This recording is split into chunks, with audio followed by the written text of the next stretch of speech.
ഇവിടെ ഇഷ്ടംപോലെ ഇതിനകത്ത് ഈ മറ്റേ ഊപ്പക്കുഞ്ഞുങ്ങളെ കടപ്പുണ്ട് ഇതിനകത്ത്. ഇതിനൊക്കെ വരാൽ വെട്ടിയടിച്ചുകൊണ്ടാണ് ഞങ്ങൾക്ക് ഞങ്ങളുടെ കൃഷി വിജയിച്ചത്.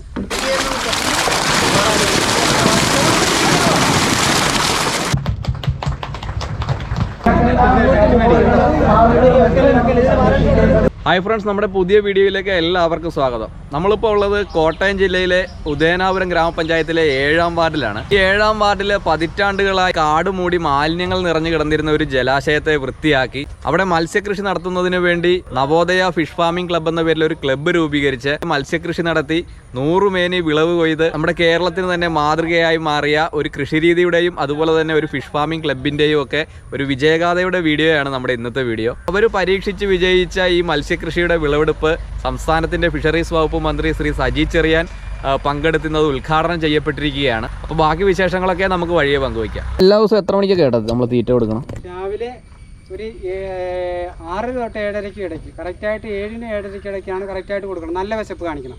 ആ സമയത്ത് ഇവർ തീറ്റ കൊടുത്താൽ പിന്നെ കാറും മഴക്കാറും കാർമേഘങ്ങളും മൂടി നിൽക്കുന്ന സമയത്ത് ഇവർ മന്ദഗതി വെള്ളത്തിന്റെ അടിയിലായിരിക്കും. മനുഷ്യരെ പോലെ അല്പം അവിടെ വരികയല്ല, കാറ്റും കോളും എടുക്കുമ്പോഴേ തെളിഞ്ഞ അന്തരീക്ഷമാണ് ഇവർക്ക് ഏറ്റവും പ്രിയപ്പെട്ട അന്തരീക്ഷം. നമ്മളെ ഇതിനകത്ത് ഈ മറ്റേ ഊപ്പക്കുഞ്ഞുങ്ങളെ കടപ്പുണ്ട് ഇതിനകത്ത്. ഇതിനൊക്കെ വരാൽ വെട്ടിയടിച്ചുകൊണ്ടാണ് ഞങ്ങൾക്ക് ഞങ്ങളുടെ കൃഷി വിജയിച്ചത്. ഇപ്പൊ ആയിരുന്ന തീറ്റയില്ലേ, ആ തീറ്റ ഓട്ടോമാറ്റിക്കായിട്ട് വെള്ളത്തിലൊന്നും അലിയുമല്ല, ചുമ്മാരുന്ന് ഇതിന് പൊടിയും പൊട്ടുമൊക്കെ. അത് തിന്നാനായിട്ട് പുറത്തുനിന്ന് കയ്പ, ഊപ്പ, ചെമ്മീൻ കുഞ്ഞുങ്ങൾ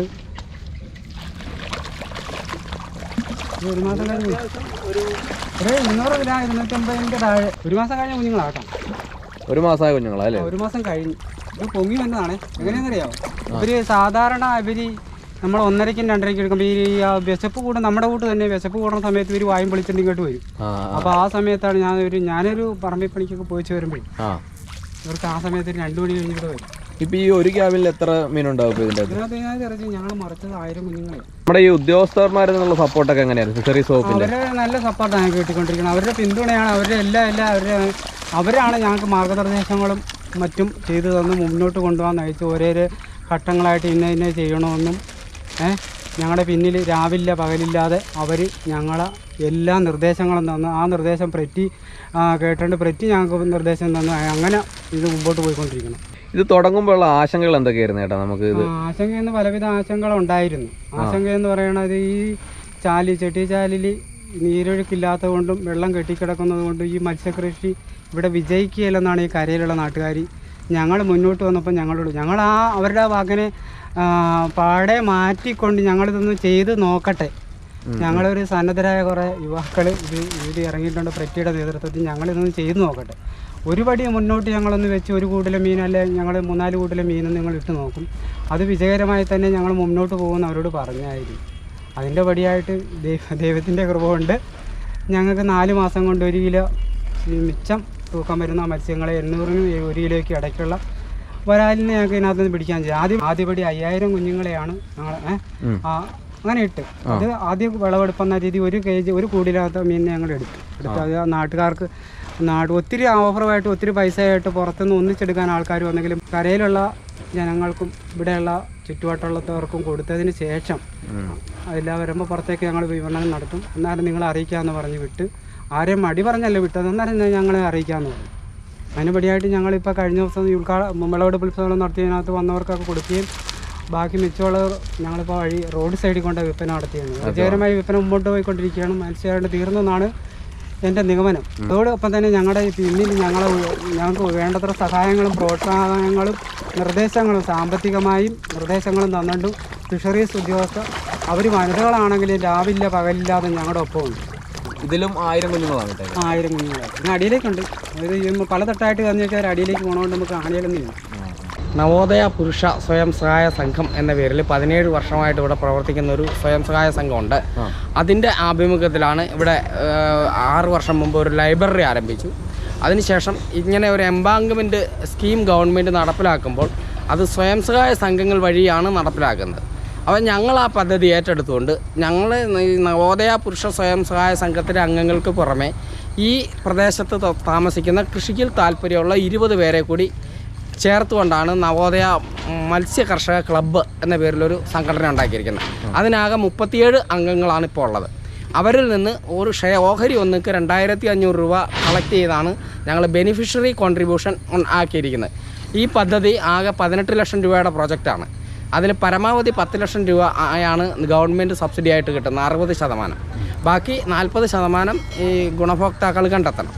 അത് ഞങ്ങളുടെ ഷെയറായിട്ടും വായ്പയായിട്ടുമൊക്കെയാണ് ആ തുക കണ്ടെത്തുന്നത്. പഞ്ചായത്ത് വർഷം തോറും ഫണ്ടുകൾ മുടക്കി ഈ തോട് തെളിച്ചു വിട്ട് കുറച്ച് കഴിഞ്ഞാൽ ഉടൻ തന്നെ ഇത് വീണ്ടും മാലിന്യങ്ങൾ നിറഞ്ഞ് കൂടിപ്പോവാണ്.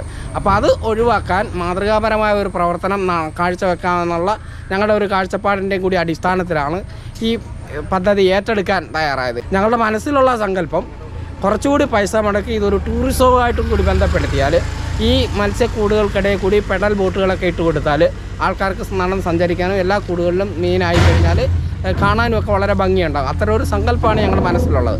തീർച്ചയായിട്ടും ഇപ്പോൾ ഈ ആദ്യ സംരംഭം എന്ന നിലയിൽ ഇത് വിജയം കണ്ടതിലേക്ക് കൂടുതൽ പദ്ധതികൾ ഏറ്റെടുത്ത് നടപ്പാക്കാൻ ഞങ്ങൾ തയ്യാറാവും. ഇനിയും അടുത്ത ഘട്ടമായി ഈ കൂടുകളിൽ ഏകദേശം 15,000 കുഞ്ഞുങ്ങളോടെയും അത് കരിമീൻ, പിന്നെ തിലോപ്പിയ, അനാബസ്, ഇത് 3 കൂടി വരാലിനോടൊപ്പം ഇടാനാണ് ആലോചിക്കുന്നത്. ഉദയനാപുരം ഗ്രാമപഞ്ചായത്ത് 18 ലക്ഷം രൂപ വകയിരുത്തിയാണ് ചെട്ടിച്ചാലിൻ്റെ വൃത്തിയാക്കൽ പ്രാരംഭ പ്രവർത്തനങ്ങൾ ആരംഭിച്ചത്. അതിൻ്റെ ഭാഗമായിട്ടാണ് ഫിഷറീസ് ഡിപ്പാർട്ട്മെൻറ്റുമായിട്ട് ആലോചിച്ച് നൂതന പദ്ധതിയായ എംബാങ്ക്മെൻറ്റ് മത്സ്യകൃഷി നമുക്കിവിടെ ചെയ്യാൻ സാധിച്ചത്. വർഷങ്ങളായിട്ട് നീരൊഴുക്ക് നിലച്ച് ഉപയോഗശൂന്യമായി കിടന്ന ചെട്ടിച്ചാലിനെ പുനർജീവിപ്പിച്ചുകൊണ്ടാണ് ഈ ഒരു പദ്ധതി നമുക്കിവിടെ വിജയത്തിലെത്തിക്കാൻ സാധിച്ചത്. ജനകീയ പങ്കാളിത്തത്തോട് ചെയ്യേണ്ട ഒരു പ്രോജക്റ്റ് ആയതുകൊണ്ട് തന്നെ ഇവിടുത്തെ ഏറ്റവും ആക്റ്റീവായിട്ടുള്ളൊരു പുരുഷ സ്വയം സഹായ സംഘത്തിൻ്റെ അംഗങ്ങളെയും അതോടൊപ്പം തദ്ദേശീയരായിട്ടുള്ള മറ്റ് വ്യക്തികളെയും കൂടി, മത്സ്യകൃഷിയിൽ താല്പര്യമുള്ള മറ്റ് വ്യക്തികളെയും കൂടി ഉൾപ്പെടുത്തിക്കൊണ്ടാണ് നമ്മൾ ഈ Padinjarakkara Navodaya fish farming club രൂപീകരിച്ചിട്ടുള്ളത്. അതിൻ്റെ നേതൃത്വത്തിലാണ് ഇതുവരെയുള്ള എല്ലാ പ്രവർത്തനങ്ങളും വൻ വിജയകരമായി നമുക്ക് ചെയ്യാൻ സാധിച്ചിട്ടുള്ളത്. ഐക്യത്തിൻ്റെ പ്രിയപ്പെട്ട MLA CK ആശ അവർകൾ അധ്യക്ഷത വഹിച്ച ചടങ്ങിൽ മത്സ്യബന്ധന, സാംസ്കാരിക, യുവജനക്ഷേമ വകുപ്പ് മന്ത്രി ശ്രീ സജി ചെറിയാനാണ് ഇത് ഉദ്ഘാടനം ചെയ്തത്. വളരെ നമ്മൾ ഏതൊരു പ്രോജക്റ്റുമായിട്ട് മുന്നോട്ട് വന്നാലും തദ്ദേശീയരായിട്ടുള്ള നമ്മുടെ പ്രിയപ്പെട്ട നാട്ടുകാരുടെ ഒരു സഹകരണം, സപ്പോർട്ടും കൊണ്ട് മാത്രമേ ഇത്തരം പദ്ധതികൾ നമുക്ക് ഇവിടെ വിജയിപ്പിക്കാൻ സാധിക്കുകയുള്ളൂ. ആ ഒരു കാര്യത്തിൽ എല്ലാവരുടെയും വളരെയധികം സഹായം നമ്മൾക്കുണ്ട്. വളരെയധികം ഒരു ഉത്സവ പ്രതീതിയോടുകൂടിയാണ് നമുക്ക് ഇന്നലെ ഈ ഒരു ഉദ്ഘാടന ചടങ്ങ് ഇവിടെ നടത്താൻ സാധിച്ചത്. വളരെ അധികം ജനങ്ങളുടെ ഒരു പങ്കാളിത്തം തന്നെ നമുക്കിവിടെ ഉണ്ടായിരുന്നു. ഉദ്ഘാടന ചടങ്ങിനോടനുബന്ധിച്ച് ഇവിടുന്ന് പിടിച്ച വരാലിന് കൊണ്ട് തന്നെയുള്ള കറിയും ഫ്രൈയും ഉൾപ്പെടെ കപ്പയും ഒക്കെ ഉൾപ്പെടെ നമുക്ക് വന്നവർക്ക് കൊടുക്കാൻ സാധിച്ചിട്ടുണ്ട്. അതും നമ്മുടെ ഒരു വിജയകരമായിട്ട് കാണാൻ സാധിക്കുന്നു. അതോടൊപ്പം ജീവനുള്ള വരാലിനെയും അല്ലാതെയൊക്കെ നമ്മൾ ക്ലീൻ ചെയ്തുമൊക്കെ നമുക്കിവിടെ നിന്ന് കൊടുക്കാൻ സാധിച്ചിട്ടുണ്ട്. ഈ പദ്ധതിയിലൂടെ നമ്മൾ ഉദ്ദേശിക്കുന്നത് നമ്മുടെ നാട്ടിലുള്ളവർക്ക് വിഷരഹിതമായ ഒരു മത്സ്യം നമുക്ക് കൊടുക്കാൻ സാധിക്കുന്നു. ഏറ്റവും മാർക്കറ്റ് വിലയിനേക്കാൾ കുറച്ച് നമുക്ക് കൊടുക്കാൻ സാധിക്കുന്നു. ഉദയനാപുരം ഗ്രാമപഞ്ചായത്ത് എന്ന് പറയുന്നത് തന്നെ ഇതേപോലെ ഒത്തിരി ചാലുകളും ഇടത്തോടുകളൊക്കെ ഉൾപ്പെടുന്ന ഒരു പ്രദേശം കൂടിയാണ്. ഈ പ്രദേശത്ത് നീരൊഴുക്ക് സാധ്യമാക്കുന്നതിനും അതോടൊപ്പം ഇതേപോലുള്ള പ്രൊഡക്റ്റീവായ പദ്ധതികൾ നമുക്ക് രൂപീകരിക്കാനും സാധിക്കുമെന്ന് തെളിയിച്ചുകൊണ്ടാണ് ഇത്രയും വലിയൊരു രീതിയിൽ നമുക്കിതിൻ്റെ ഉദ്ഘാടന ചടങ്ങ് നടത്താൻ സാധിച്ചത്. ഈ ഒരു മത്സ്യകൃഷിയുടെ വിജയിപ്പിക്കുന്നതിന് ഏറ്റവും കൂടുതൽ സഹായം ചെയ്തത് ഉദയനാപുരം ഗ്രാമപഞ്ചായത്തും അതേപോലുള്ള കേരള സംസ്ഥാന ഫിഷറീസ് ഡിപ്പാർട്ട്മെൻറ്റിൻ്റെ ഉദ്യോഗസ്ഥരുമാണ്. നമ്മൾ ഈ പദ്ധതിയുടെ തുടക്കം മുതൽ അവസാനം വരെയുള്ള എല്ലാ നിർദ്ദേശങ്ങളും നമുക്ക് നൽകിക്കൊണ്ട് നമ്മൾ ഒരാളായിട്ട് തന്നെ ഫിഷറീസ് ഡിപ്പാർട്ട്മെൻറ്റിലെ ഉദ്യോഗസ്ഥർ നമ്മളോടൊപ്പം ഉണ്ടായിരുന്നു. അവരോടൊക്കെയുള്ള പ്രിയപ്പെട്ട നാട്ടുകാരോടുള്ള എല്ലാവിധ നന്ദിയും രേഖപ്പെടുത്തുന്നു. അപ്പോൾ നമ്മുടെ കേരളത്തിന് തന്നെ മാതൃകയായി മാറിയ നമ്മുടെ നവോദയ ഫിഷ് ഫാമിംഗ് ക്ലബിൻ്റെ ഈ വിജയഗാഥയുടെ വീഡിയോ നിങ്ങൾക്ക് എല്ലാവർക്കും ഇഷ്ടപ്പെട്ട് കാണുമെന്ന് പ്രതീക്ഷിക്കുകയാണ്. അപ്പോൾ ഈ വീഡിയോയെക്കുറിച്ചുള്ള അഭിപ്രായങ്ങളും നിർദ്ദേശങ്ങളും ഒക്കെ നിങ്ങൾ കമൻറ്റ് ചെയ്യുക. അപ്പോൾ നമ്മുടെ ചാനൽ ആദ്യമായിട്ടാണ് കാണുന്നതെങ്കിൽ ഒന്ന് സബ്സ്ക്രൈബ് ചെയ്ത് സപ്പോർട്ട് ചെയ്യുക. ഫേസ്ബുക്കിലാണ് കാണുന്നതെങ്കിൽ ഒന്ന് ഫോളോ ചെയ്തേക്കുക. അപ്പോൾ മറ്റൊരു വീഡിയോയുമായിട്ട് ഉടനെ തന്നെ കണ്ടുമുട്ടാവുന്ന പ്രതീക്ഷയോടെ സബീർ ഇബ്രാഹിം, മഹാരാജാസ്.